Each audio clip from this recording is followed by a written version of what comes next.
I say this a lot to businesses I'm involved in and founders, entrepreneurs. I always challenge them with a silly question and say, are we in the right business? But how do you motivate yourself? How do you focus? I don't know. Everyone deals with it differently. Pay more to fix something. It's just another cost to be added. Just spend that money. Well, money can fix things. You lose some, you win some. It is very philosophical, to be honest. That's just how I perceive problems. It's just a money thing. I think that's right. I think essentially you're saying you don't let the bad times or the bad news bog you down, because some people can overthink and get stuck in that, right?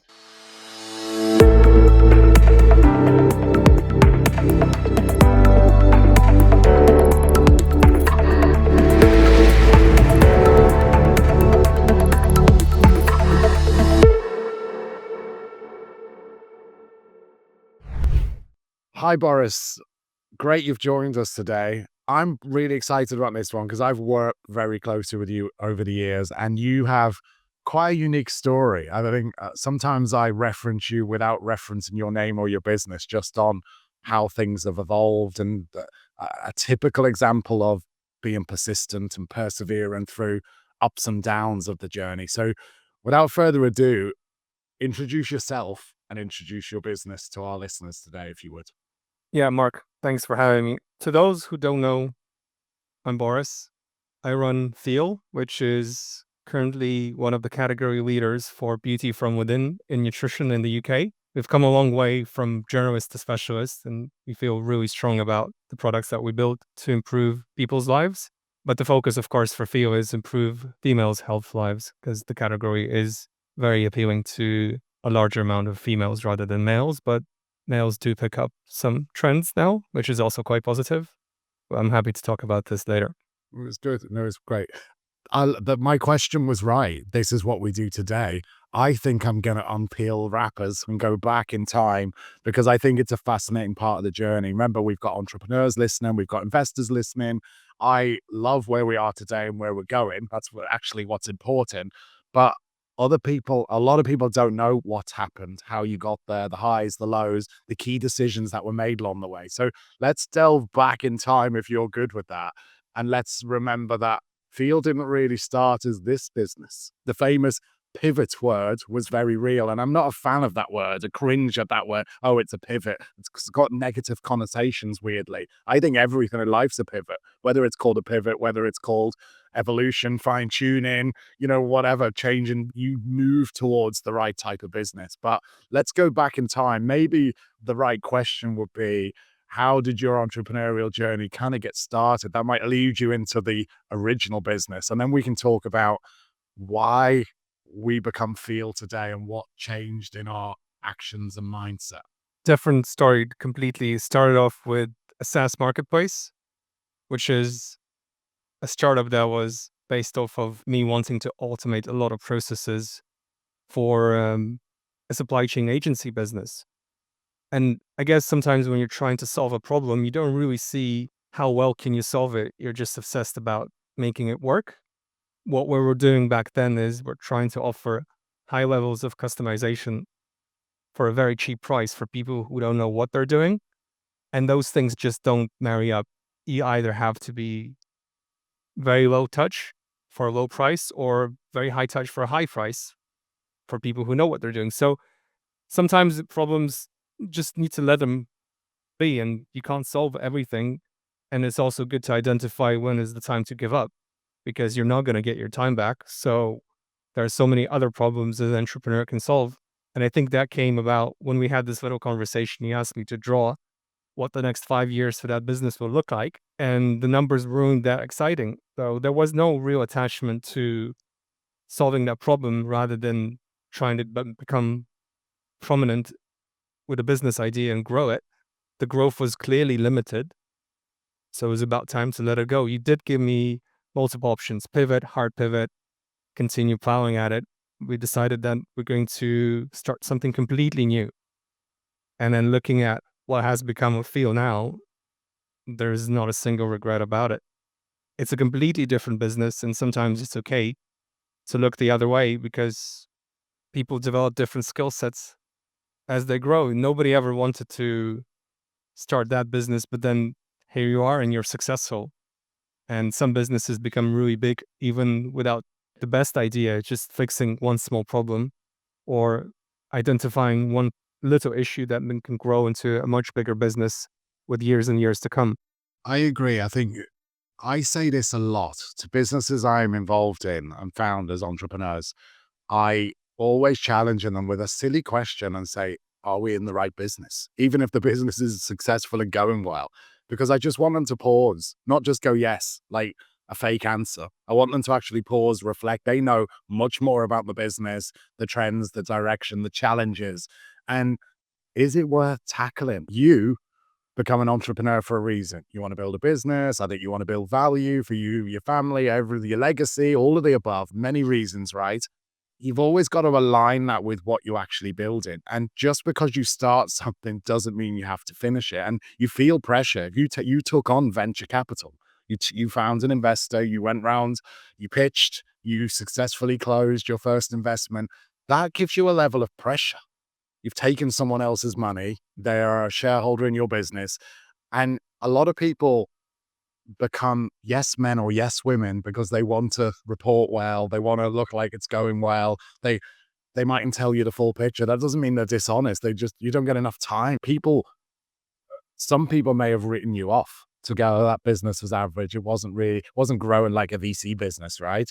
And the fact you've pivoted and become where you are today, and we'll drop in later some of the top level info on how successful the business is being now. It's very successful, and I think it's on the verge of being even more so. But I think that's really fascinating information for people to hear. And I remember vividly the question simply was, could we do something else? The world's your oyster. You've got money in the bank, you've got a company, you've got resources, you've got skills. You could do anything. So why did you choose Feel? And maybe recollect the what happened if you remember in that boardroom, you came in with a shopping bag of stuff and literally tipped it out on the table. And that was the light bulb moment. Describe that because I remember it. Look, supplements did take all my life, right? And never realized I could do something about it. And when this opportunity appeared, it's a perfect storm. I had the capital, I had the team. And nothing wrong with taking venture money, by the way. It's not what people think. It's not as bad. Nobody's evil, unless maybe some are, but you have to avoid. It's your choice who you take money from, right? No, not all money is the same, but pick your partners wisely. I could create any business. I went for it because there was interest and I was passionate about it, but I never realized I can do something about it. Sometimes you're just not happy with the service or the product. Can you do something about it? No, because you're just doing something else. Here I am, total new opportunity, can fix anything I want, address any problem. It was quite an interesting one. So I went shopping, started to read the labels. I always read the labels. It's normal. If you're health aware, health conscious, then you do know and you do try to consider what you put in your body.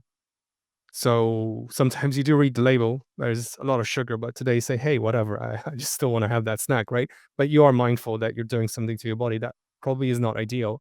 But with supplements is a bit mixed because you tend to think you're doing the right thing for your body, but apparently some products come with little things that are not supposed to be there. And we bought like 20 or 30 brands, brought it to you guys, put it on the table. Every single one had something that was wrong with them. So why not create something that was better? And then actually when we did, the state of manufacturing for that vertical was that, why do you guys want to do it? It's easier and cheaper to add this. It will reduce the amount of defects. It will make production easier. Why care? People are gullible. Just slap something on the label. Nobody reads the fine print. That's not the reason why you solve the problem. So we decided to go a completely opposite direction, wanting to create the best multivitamin in the world, which I still think we have, and currently UK's most reviewed multivitamin in under 5 years. Imagine for a vertical, a category that has been around since before recorded history. Well, not so much reviews on the internet, though. That's probably 30, 40 years old. But we managed to create something that is of value and people love in such a short period of time. That means that it was really untapped. And that was before COVID. This business is not a COVID baby.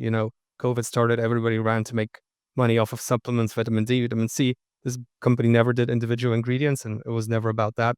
We're here for the long term, for the long success.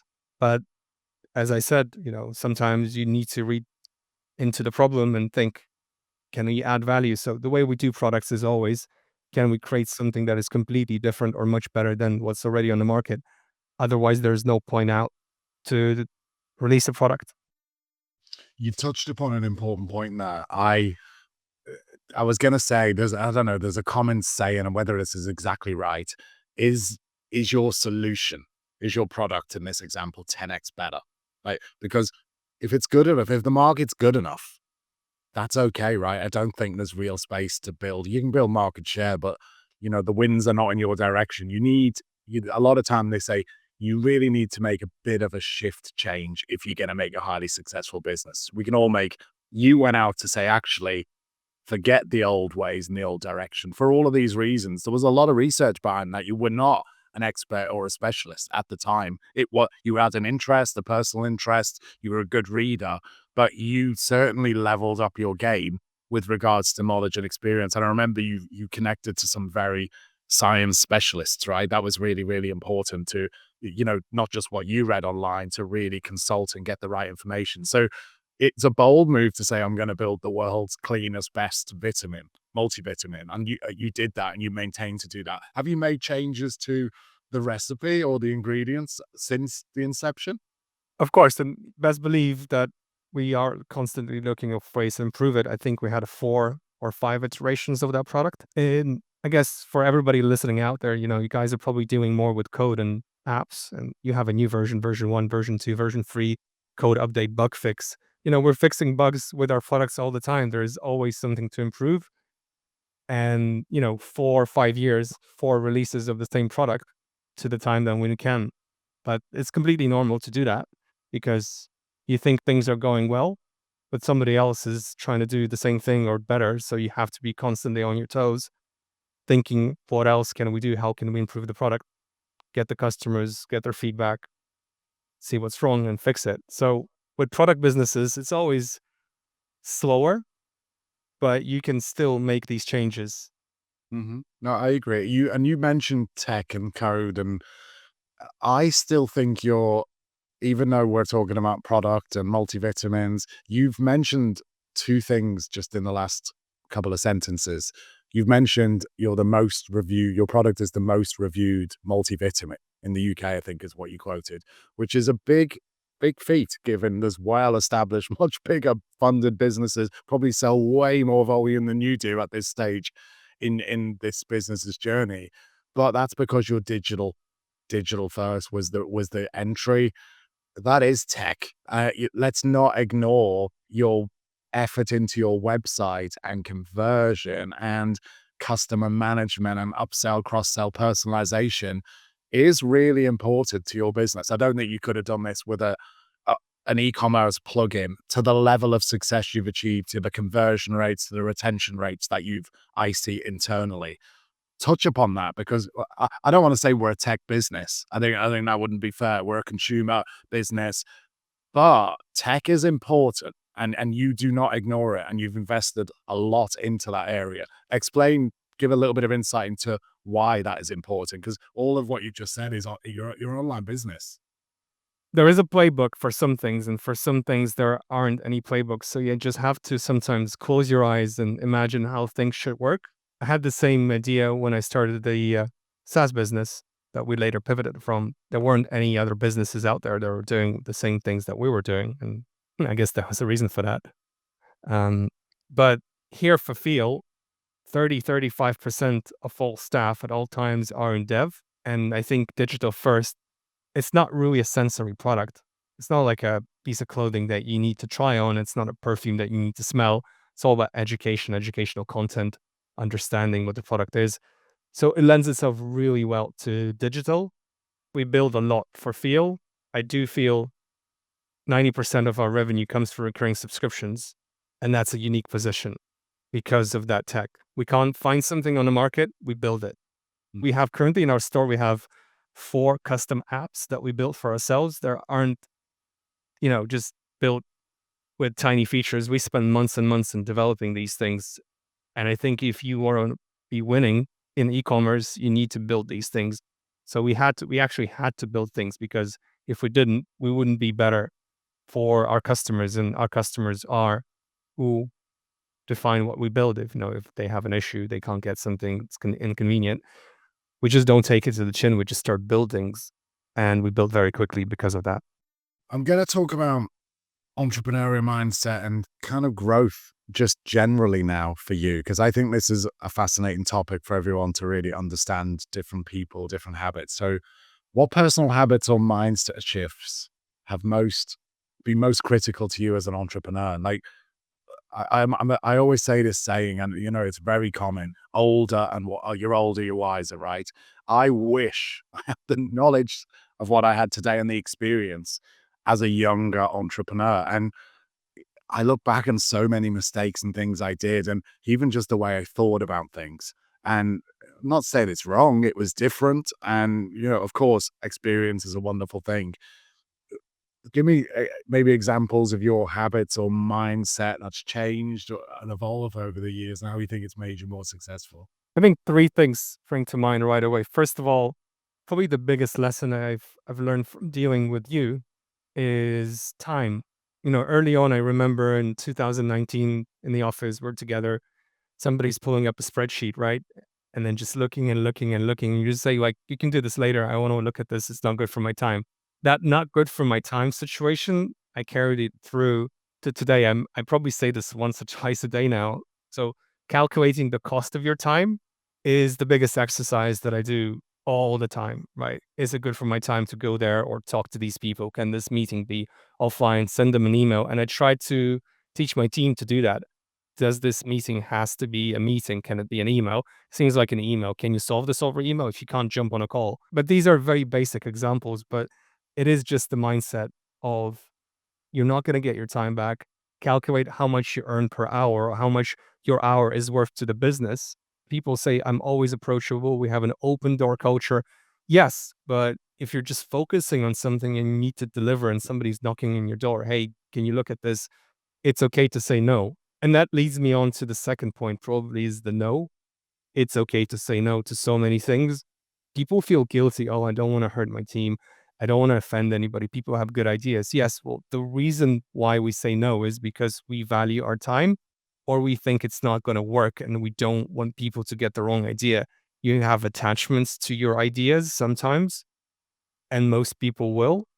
But as we hire now for field, I always tell my colleagues, my future colleagues, 80% of the time, I'm just going to say no to things, and you should be okay with that. I'm not shutting you down. I'm not putting you down.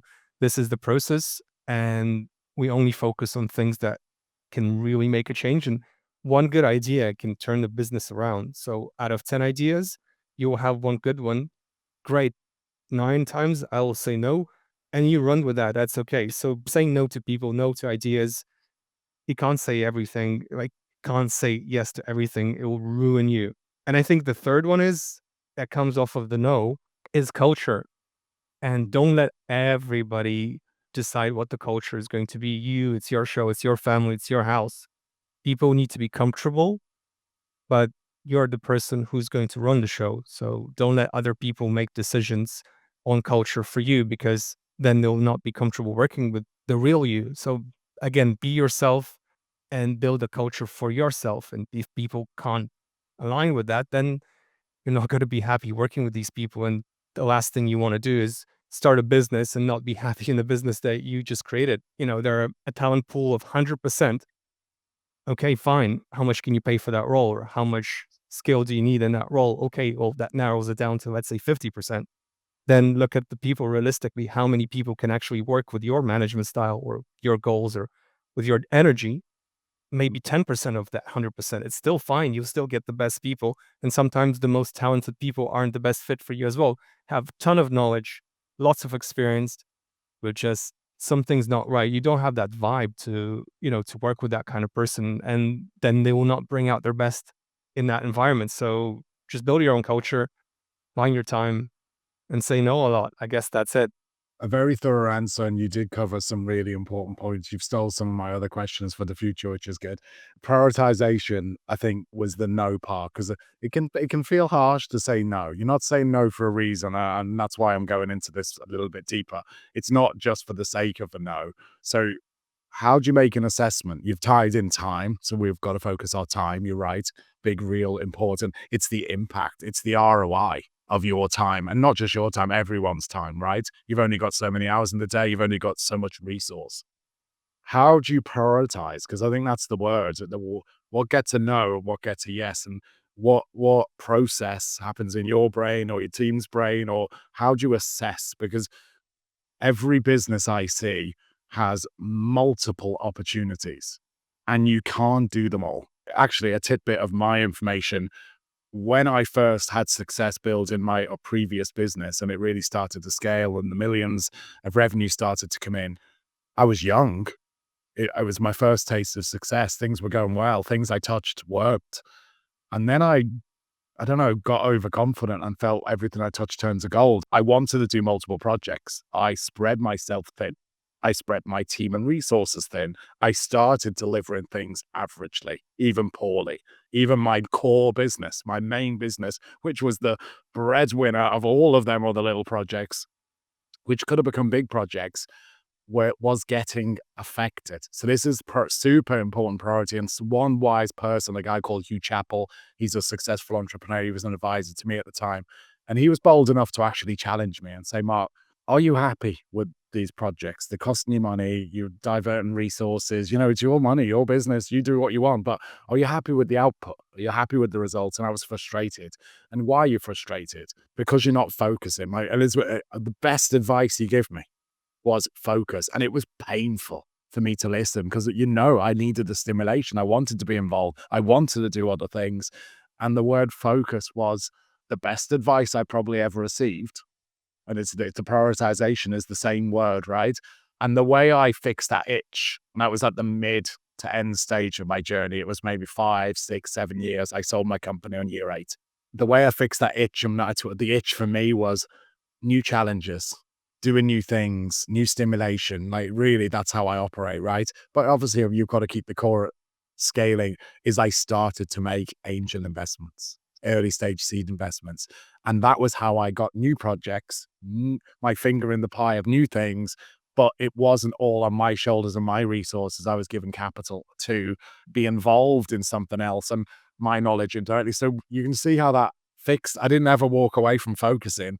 I did it a different way. And weirdly, here we are today with Fuel Ventures. And that was really, it was born. So for you, give me an insight of how the hell you prioritize, because these no's are fine, very healthy, great advice, but harsh for someone listening to them unless they know there's a not just he's having a bad day. It's not that I've got him at the wrong time. Do they understand your team how you or why you picked a yes?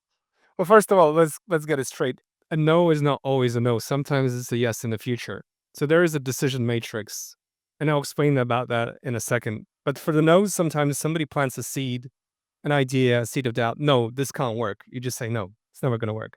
But then you start thinking about it. It's not that these conversations are not binned. You still remember, you recall them, and you think, okay, no, no, no, this can't work. But maybe if I change it, or maybe if this changes, then this is actually not a bad idea. But in the moment, you can't sit down for 2 hours and just ponder and think how this is going to pan out. You have to tell them a decision. Next, next, next. Okay, this is good. Let's discuss this, right? But in the back of your mind, you're still thinking. And I think it's okay to change your mind. And this is probably another advice I give to people. New information comes in. There's never, ever a bad time to change your mind. It's okay. It's completely okay. We go by reputation. We go by our word. But if you say, no, we're not going to do it, and then you get a lot of new input and you think, well, actually, we are going to do it. But people say, hey, you just said no. Well, the information changed. The landscape has changed, and it's good to change the decision on the basis of new information. So shouldn't get stuck, right? From a decision perspective, Mhm. the matrix is, for me, it's quite simple because we run half product, half tech business. Does this feature impact every single user? Yes. Okay, let's think about it. And it's always a yes if it impacts everybody. If it impacts most, can be deprioritized, or maybe there's something very, very minor. And I ask, like, how many times do we come across this a day or a week? If it's 2, 3 times, bigger fish to fry. 20 times a week, maybe. 100 people are upset, definitely should be solved, right? Then you need to calculate, going back to the basics, is how much is it going to cost to fix this? Or what is the opportunity if we get this right?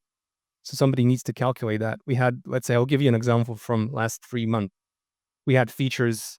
on the roadmap, and something came up, and we thought, well, the development is going this way. We can't usually use that thing anymore. How long is it going to take us to build this?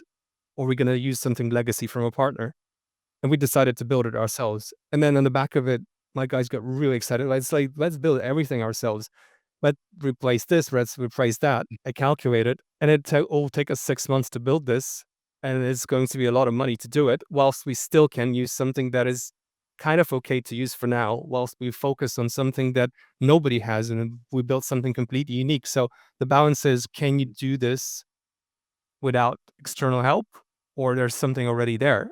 If something's already there, focus on something that nobody has, or the unique components that you build for your business, product development, whatever it is, packaging, tech, anything that the world doesn't have is always a priority for your business if it impacts every single customer. And this is kind of the matrix that I go by every single day with my team and the decisions we make, but always chasing the bigger things. Otherwise, you just get stuck. I think that makes sense. Basically, there's easier decisions, easier no's and yeses are intuition, feeling, right? And that's you can't, it's hard to explain that, but you do have a feeling. You can be right and wrong, but you have a feeling. You can't say yes to everything. So that's first step. And then it sounds like for deeper projects, bigger resource requirements, there is a matrix and assessment of it sounds like ROI and, you know, how long would it take to build? What would it take to do? What distraction it would be? Is it available on the market? Do we have to customize it? But all of the above. So as long as there's a system there and your team understand the system, anyone's team understand, I think they can be very respectful that it's not just he says no all the time. I'm not making any progress. No. We do give them context. I give everybody context on that. For them explain it. I'm bringing it to life. It's not just you. Every entrepreneur has to do this. People do it differently, right? This could be part of this, a good follow on from this. So navigating setbacks and failures. Let's move into, I have a big belief that every business every day is fighting fires, right? And you've got to focus your energy on, maybe again, focus and prioritize on fixing the biggest problems. You can't fix them all.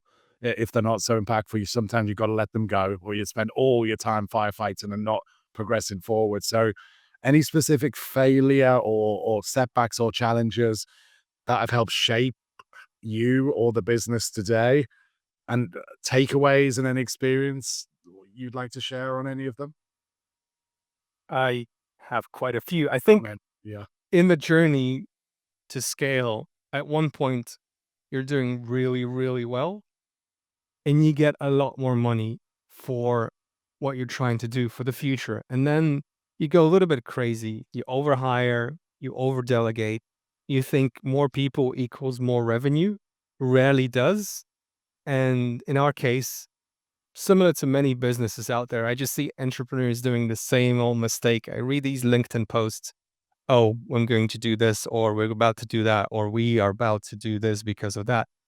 And I'm just thinking, well, that's a mistake in the making, because it is a carbon copy all the way through. So overhiring, getting too many people, promising them too many things just to get them through the door, delegating too early, too much, is probably a mistake.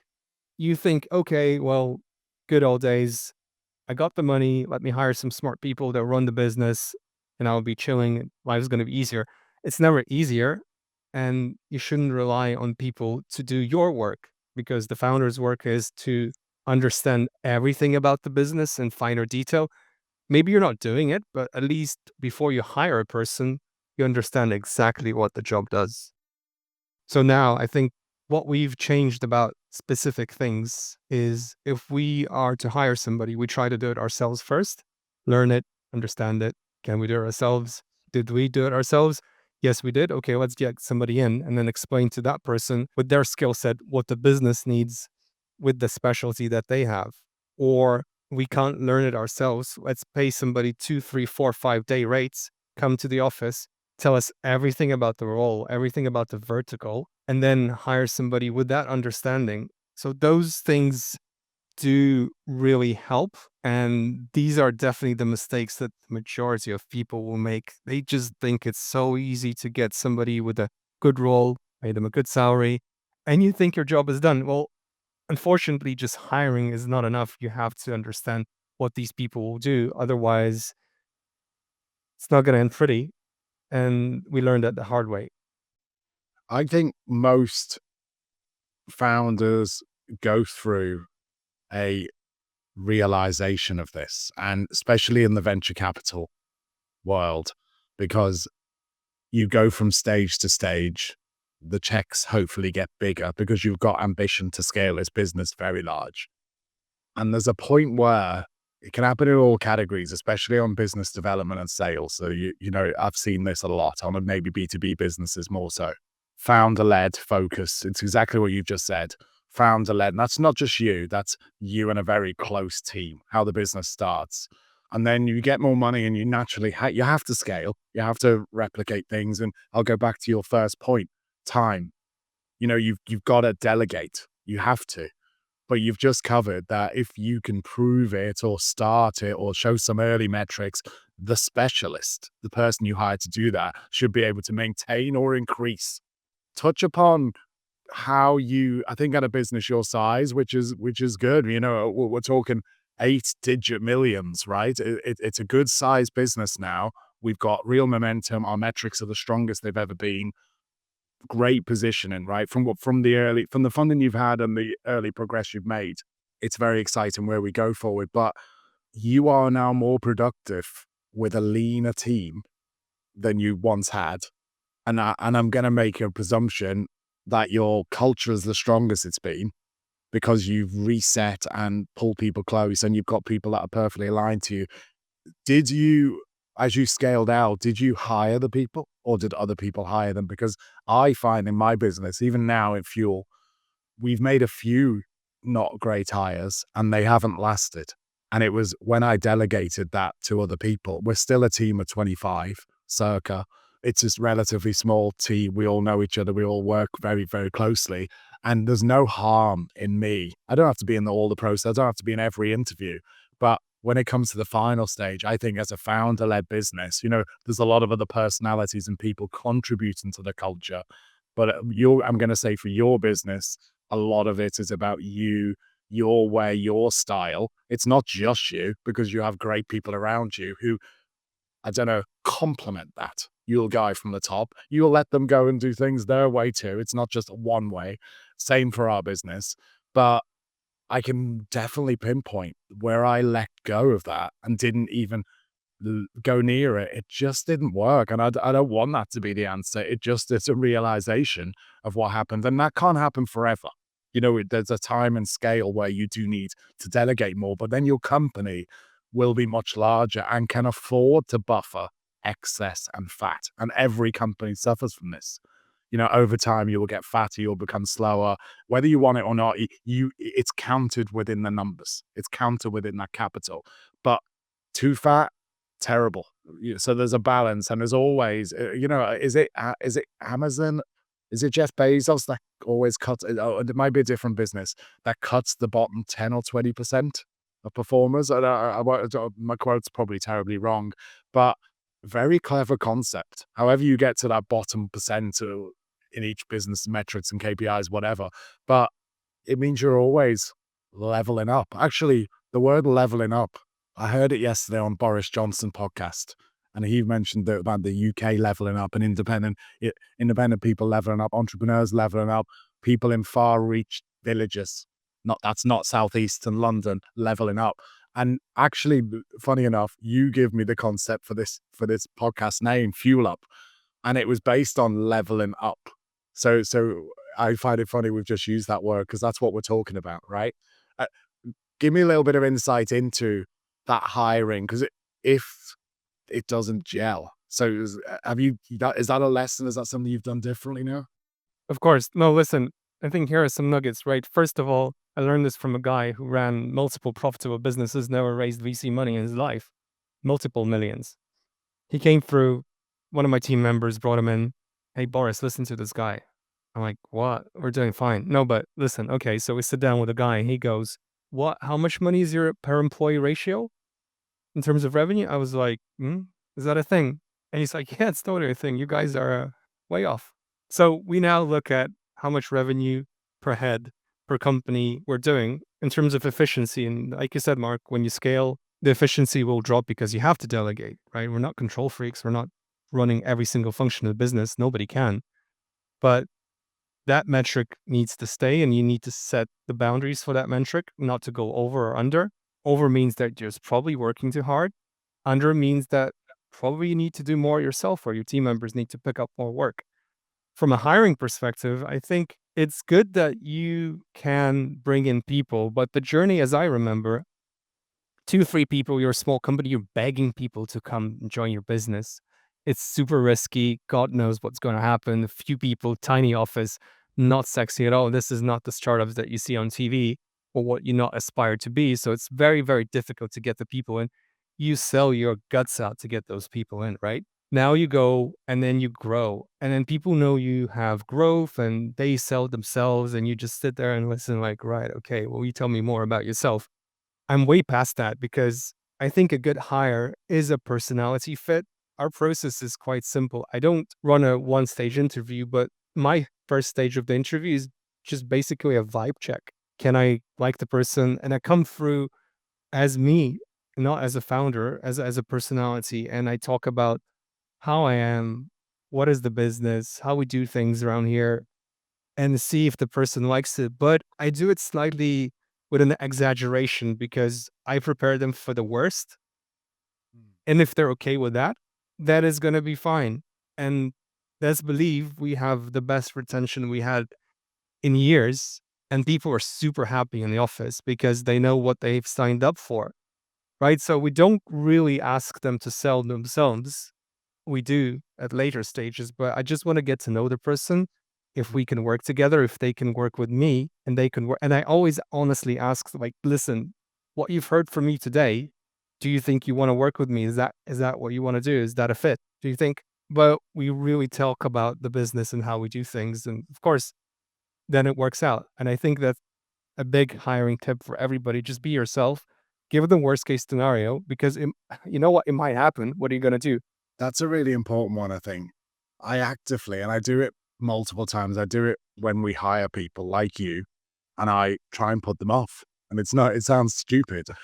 They're in advanced stages, and my job's literally to put you off. And if you're not put off, that means you're perfect to join us because I'm going to tell you what it's really like. And I'm going to tell you about, yeah, we have a little bit of cultural problems and this happens, but I don't want you to be that person. I don't want you to get involved, be the better person, be the light. If someone's having a bad day, moaning, listen and then talk about something good because you can go in a spiral. Do you want to wake up every day, be miserable, moan about things, watch the news? That's so easy to become that person. I'm not that person. Everyone says glass half full, glass half empty. They laugh at me. My glass is overflowing, right? With optimism. And that's okay, right? People know that. So set the expectations. But worst case scenario, say when times are tough, what it's like, experience stuff that we've had to go through this. How could you handle that?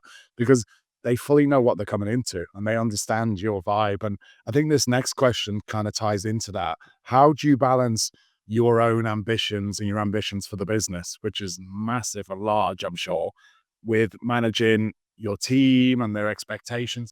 I don't think I expect the same from other people, to be honest, and that's okay. So my personal goals are my personal goals. I'm here because of that, and I will come, with my best. But it doesn't really have to be that, oh, we're all in sync at the same day or the same week, same month. You have to cut people some slack if they're not really on the same momentum today. Perhaps you charge them up a little bit. If they're not tomorrow, you charge them up a little bit more. But we all are excited by the common goals. I think alignment is more important because you have to present your vision all the time. My colleagues set up quarterly goals for the business and we review these. And that's not my achievement. I'm always hyper about the things that we can do. If I need to put something on a deck, it will be 10,000% growth. And that's not realistic. So I have, business partners who will say, hey, this is what we need to achieve. This is achievable. So people really tone down the mission, and that's okay. Then these quarterlies really help. And then people put in their perspective of what they can hit. And then we compare once a quarter how we've done this time around. And this is what the next quarter should be for us. So that's a good mix of really charging people up, expecting unrealistic things on an everyday basis when you're in the office. That's just how it is and the energy. But then when it comes to putting it on paper or in a deck, then we have to have realistic things and realistic objectives. And people cheer for that, because we know across the company who's hitting what. And that really feels good when we do. And when we don't, other people achieve other things. So it seems like we're all moving together. Yes, this month that department didn't do this, but the other department did that. So overall, it feels like we're doing something together and there's a common goal and common growth. And growth doesn't really come from revenue always. There could be growth from internal metrics that are very important. And we spend a lot of time fixing internal things to take us to the next level of growth stronger and actually profitable now. As an entrepreneur, how do you bounce back from the lows? Because reflect on your journey, right? Not just yours. I ask this question to anybody. I've got my own answer of what that would look like. There are highs. There are good moments. There are very good moments. There are exciting moments. You're proud. It's going well. When it's going bad, when it's going very bad, when everything hits at once and that end of the day, you reflect. How do you motivate yourself and bounce back? Because an entrepreneur's journey isn't like this. There's a graph where it looks like this, but that below it's a roller coaster in my view, right? How do you bounce back? How do you motivate yourself? How do you focus? Like I don't know. Everyone deals with it differently. Well, first of all, personal stuff. Let's dissect this question. It's quite multifaceted. Personal stuff you never bring to work. You're always the leader. You have to smile, even if you have a bow stuck in an arrow stuck in your back, right? You're just from the front, you're kind of smiling, right? On the back, you might be bleeding. Not that badly, but you have to put on a smile. And if not you, who's going to drive the agenda? I guess with growing, everything's fine. It feels like a high, everything's growing, you're fine, you're very happy. But just be mindful that that growth can stop anytime. So you never ever settle for less. When the growth is not there, honestly, it's depressing, but it is motivating at the same time. You don't have to be happy to tackle slow growth or declines. You can do this with a grin, but just because you don't feel excited about fixing things, there's still work to be done. Overall, after so many years of doing this, Mark, I have to say, when there are bad times, I just have thick skin that I really don't care anymore. Like, fine, the business is something's happening. We might lose 100,000, 200,000, 500,000. I'm just still like, okay, well, just focus on this, stone cold. It'll it will develop with people. You will develop that skill, or you will not be able to survive because there's a lot of conversation, a lot of talk about burnout. Hmm. And then people say, I never burn out, or, oh my God, I feel burnout. Well, I guess not all people are the same. I just don't burn out because I don't care anymore. Okay. I expect things to go bad in a natural way. I think, well, this was bound to happen anyway. Or, okay, well, this is terrible. Well, let's fix this. So having a kind of a light, don't give a fuck attitude towards problems Hmm. is good and healthy. That's how I just overcome things, I guess. Thick skin, and we've been through it all. Worse things will happen. I think it's always a cost to things, and you just think like, okay, it's just a money problem. It is a failure. It's going to cost me this much. It's just a money problem. Businesses will have money problems. You have to fix a problem, pay somebody, or pay more to fix something. It's just another cost to be, just spend that money. Okay, well, money can fix things. You lose some, you win some. It is very philosophical, to be honest, but that's just how I perceive problems. It's just a money thing. I think that's right. I think essentially you're saying you don't let the bad times or the bad news bog you down because some people can overthink and get stuck in that, right? If you're able to accept it, know it, even expect it, is what you're telling me. It happens all the time. You get lows, you get bad news, you don't always win. And then the bit you probably alluded to was you're always looking forward. There's still opportunities. You've still got a lot of good things to work towards. So it's probably back to that focus and time. I think indirectly that's what I was hearing because it's not you can't as long as you're winning more than you're losing, you're making progress, and that's kind of the conclusion there. So yeah, everyone deals with it differently. You're right, and some people are thicker skinned than others, but you need to be tough. You need to be of a good head to really be any success as an entrepreneur. It's not for the faint-hearted. I'm not trying to big it up to be this mighty, but when you're really building a business and there's employees at stake and business at stake and investors at stake, it is pressure, right? 100%. But you always gamble with what you can afford yourself emotionally as well. Can I really lose my shit right now? Or I just don't have the luxury. Can I lose my shit on somebody else? Because I have a problem and they're connected to it. And I think, making mistakes is being emotional about things is the worst mistake you can make in that situation, is let emotions get to you. Because, okay, well, 1 month problem, 2 months problem, 3 months problem, just do your best, right? Business as usual. Try to recover, try to solve a problem, and you'll see the light. And if you don't, then it's not the problem, then it's just unfixable, and you find another way to do the same thing with different components. No, good advice, good advice. Core values. Everyone has values. They wake up in the morning to do what they want to do and achieve what they want to achieve. That's multifaceted values. Is there any value? What is core? If I say core value, anything that you live by, focus by, that's super important to you and what you do? Not my first business, hopefully not my last. So the most I care about is my reputation, because the world is quite small, and the more things you do and the higher you try to do these things at a level, there'll be less people in that level. So I only go by my reputation. It's the one thing I try to defend and protect. And that is all encompassing. That big word reputation means you have to conduct yourself in a specific way. You don't owe people money. You treat them fairly. You make good decisions. You don't let emotions get to you. Like I just mentioned, it is a complex of things, but it's how you carry yourself through life, which allows you to open doors or connect with people. And your reputation, they say reputation precedes you, and for a reason, because people might not know you, but they know what you're like from how you dealt with situations. And that tail is very, very long. You never know.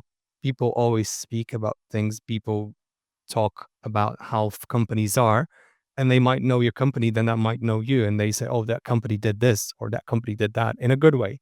Great, great guy. Oh, it's actually that guy who's running it. Okay, nice. Or that team is running it. Okay, well, they did a fantastic job, or vice versa. So I do care about reputation quite a lot, because I do believe I will build another business and another business. And frankly, I want to do it with the same people. I want to build a business with you, Mark, with my developers, with everybody else on my team. I wouldn't change it. If they want to be with me on that journey, fantastic. I don't want to change these people. And I want them to see that my reputation will allow them to trust to go with me to the next level, to the next venture. It's a good one, and as you said, it covers an awful lot. If you have that one word, it impacts everything in the positive, right direction. From my experience of people and business, that is challenged the most when the times are tougher, when shit hits the fan. So when it's all good, reputation, decisions, choices are good. Hey, fine, business as usual, success, everyone's happy, yeah, good, good, good. When things go really bad or are really tough, or something's presented in front of you, that really tells the real character, the real person, not just you, everybody. And I've learned that over time, confronting the worst possible points with full honesty. You mentioned don't owe people money. Well, what happens if you got in a position where you do? That can happen, right? Confronting it, being upfront, being honest, e- explaining what happened, why, and how you can rectify it is reputation. I know people who put their head in the sand. That is reputation. And I think reputations are built from my experience, even with investors. And, we win some, we lose some. You said that a minute ago. We lose quite a few, right? Sometimes they're lost through awkward, terrible, horrible reasons. Sometimes people point fingers at us. Did you do it properly? Did you? And I know we did. And we're working behind the scenes really hard, but you can't present that if you've done something that didn't work out. Some investors have pointed fingers at you, and I've spoken to them. But why has he done that? What happened? They don't know the full picture, right? But I think in life, how you deal with the worst stuff, how you confront it, how you face it, actually builds your reputation even better. You get my point. It's easy when it's going well, right? And then the most uncomfortable conversations are the best because you'd put that to rest. I addressed that, talked about it. I did my best. I'm clean, nothing to hide. What Yeah. can I do? I just On gave you me. I'm just giving me as I am in this situation. And, being honest is quite important, I guess, is just being proactive about problems as well. You don't wait for things to happen if you know they're going to happen. You just address them head on as well. And that's important as well because people will will see you for who you are then. If you're Mhm. hiding, like you said, head in the sand. It's not great. I agree. Even on the worst, I'm going to give a little example without naming names. Even on the worst examples that we've had in our years of investments where it's gone badly, I genuinely think investors who I thought would not touch us with a barge pole again because of the outcome of one scenario. Sometimes people get upset or they lost money. No one wants that, right? But you've got to invest in a diverse portfolio, all of the above. But I genuinely have seen the worst things turn around into a positive outcome. Not you can't fix it, but a positive medium long term outcome via how you deal with things. And that's a really important lesson for people because if they see you act your best with integrity, honesty, all of the above at the right times, confronting, being the person to reach out to them and explain before they found out another way is the way genuinely you can build better, stronger relationships for lifelong in my view, from my experience. So that's a really good one. We have to talk about this. I think this is going to be my last question. Health. Your business is in health, wellness. We know what you do. We know the great products you provide. That will continue to happen and continue to improve. But as an individual, as an entrepreneur, we talked about stress, we talked about burn, we talked about long hours. How do you stay healthy? How and what, I don't know, hints and tips or things on the horizon or new science or whatever are you focused on? Like that might be one answer, there might be multiple answers, but I'm fascinated because your day job is this. You must know more about this space and ingredients and lifestyle than most people I know. So flow and give us some insights and golden nuggets. Yeah, I guess you feel heavenly by working in a business that is about making you healthy and the people around you. So you got to love it, of course. I guess through times, staying fit takes different shapes or forms. But in stressful situations, I do realize I'm always doing more physical activities. You can probably see me in the gym every day going through fundraisers or something like that. I will go to the gym. I don't care. I will just hit a workout every single day if I'm stressed. No growth, get some sport and that helps. Endorphins, keeping healthy. You can only do the best for yourself in the worst situations. Nutrition, you have to be really careful what you do because there are a lot of trends, a lot of fake trends. Mhm. Some people just follow blindly. Not all things work, but also routine is important. I think the best advice for people who want to stay healthy is it's quite basic, just build a routine. If you don't do it, nothing is overnight success unless maybe it's some Ozempic, right? You just take it for a month and then you're super slim. But that is again a very unhealthy product to take, as we all learn now with side effects. So the best results are gradual through repetition. It's very hard to build that character because you kind of want to enjoy life and sometimes you enjoy life through unhealthy habits. Mhm. But getting back on track, eating normal, not always trying to be obsessed about diet. Nutrition wise, we love our products. Our team takes our products. So we build the best. And actually, the way we build products is we think, can we build the best product in a vertical? Can we change the vertical? How much is that going to cost? And then we add the margin on top. Will that product work for that kind of price? Then, yes, we release it. So, a lot of trends in aging, collagen is a huge product for us. And I do take it every day. Most of my colleagues take it every day. Really good. You have that protein, you lose that protein over years. It's good to replenish it. Omegas, you definitely need omega 3 and vitamin D. Strongly recommend. A lot of science based. So do look into the science. Sometimes the trends don't have science. It's just some things that pop up and people make believe the results. Mhm. Not always that. Good things will come with scientific backing. Like stem cells, that used to be a thing. Now you don't see that anymore and hasn't seen much proof, although there is research. So jumping on some health trends is not the best thing. Just follow the research, I guess, is my biggest advice for anybody who wants to stay healthy. Very good. And on that point, thank you very much for today's session. Good luck for the future, Boris. Very exciting. Look forward Thank you, Mark. to following. All the best.